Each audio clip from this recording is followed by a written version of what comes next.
अस्सलाम वालेकुम, my name is doctor Khalood Imran. क्या टेंशन और डिप्रेशन लेने से हमल ज़ाया हो सकता है?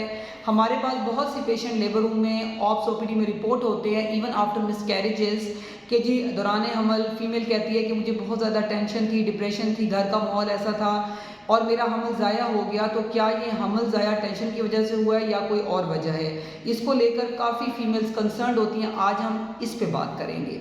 अब इसमें जो है 2 पॉइंट्स इंपॉर्टेंट हैं। उसमें सबसे जो पहली अहम बात वो ये है कि अगर फीमेल ऑलरेडी उसे कोई साइकेट्रिक इलनेस है, जैसा कि स्किज़ोफ्रेनिया की पेशेंट है, सीवियर डिप्रेशन की पेशेंट है या बाइपोलर डिजीज़ की पेशेंट है, उसके अलावा जो है अटेंशन डेफिसिट हाइपर एक्टिविटी एक डिजीज़ होती है जो बच्चों में होती है और अगर वही एडल्ट हो के वही बच्चियाँ जो है बाद में कंसीव कर लेती हैं, तो ये तमाम ऐसी डिजीज़ हैं जिनकी मेडिसिन ऑलरेडी चल रही होती हैं।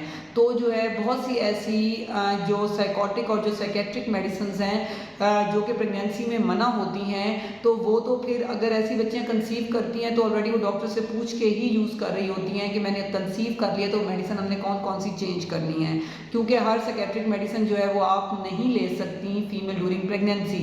ये तो एक कॉमन सी बात है कि जी पेशेंट को ऑलरेडी एक जो है सीवियर डिप्रेशन या उसको कोई और जो मेंटल इलनेस है वो चल रही है।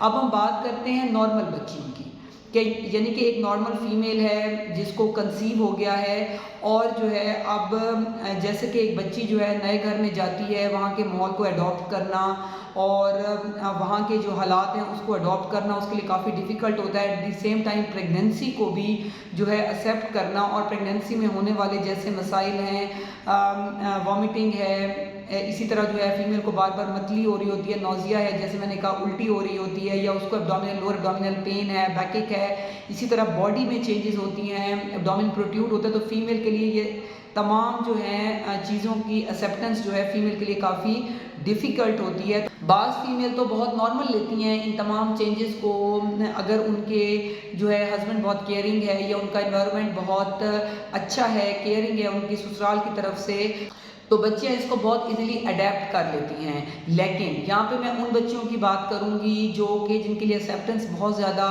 मुश्किल हो रही होती है और जिनके जो है हस्बैंड बहुत केयरिंग नहीं होते या उनके घर में कोई ऐसे घरेलू जो है तनाज़े हैं या टेंशन्स हैं, फैमिली इश्यूज़ हैं जिसको लेकर बच्चियाँ बहुत ज़्यादा स्ट्रेस में होती हैं। तो उस स्ट्रेस का उस बच्चे पे डायरेक्ट असर नहीं होता, लेकिन इसका इनडायरेक्ट असर है। कैसे कि एक बच्ची अगर बहुत ज़्यादा टेंशन ले रही है या डिप्रेशन में है वो, तो ऑटोमेटिकली उसमें उसका जो है खाने में कमी आ जाती है और इवन के बाद बच्चियाँ डिप्रेशन में ज़्यादा भी खाती हैं लेकिन उस खाने का उसकी बॉडी पे इन पे असर नहीं होता। ज़ाहिर बात है जो है सारा जो है वो बॉडी में हार्मोनल इम्बैलेंस है, मेटाबॉलिज्म जो है डिस्टर्ब है।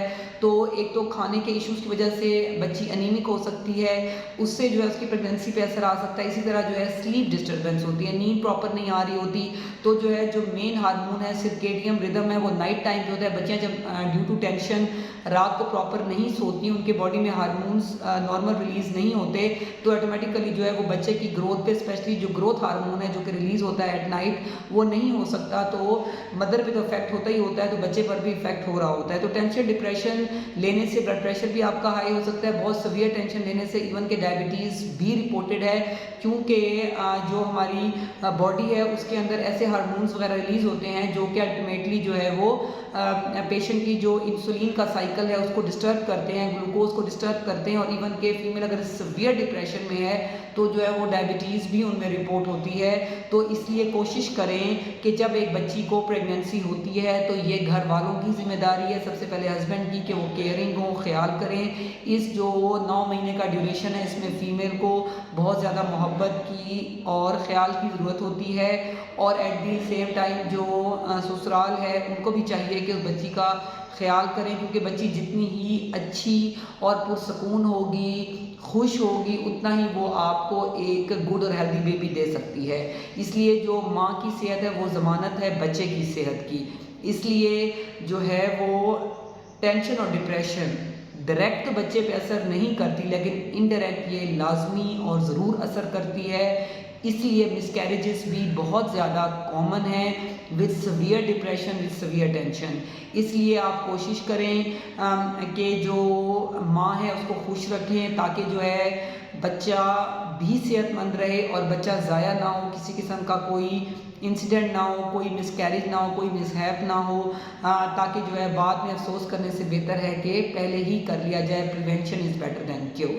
तो मैं उम्मीद करती हूँ काफ़ी हद तक जो है मेरे सेशन से आपका कॉन्सेप्ट क्लियर हो गया होगा कि टेंशन और डिप्रेशन जिस हद तक है हामिला औरत को इससे दूर रखें ताकि माँ और बच्चा दोनों सेहतमंद रहें। Stay safe, stay healthy. Thank you so much. अल्लाह हाफिज़।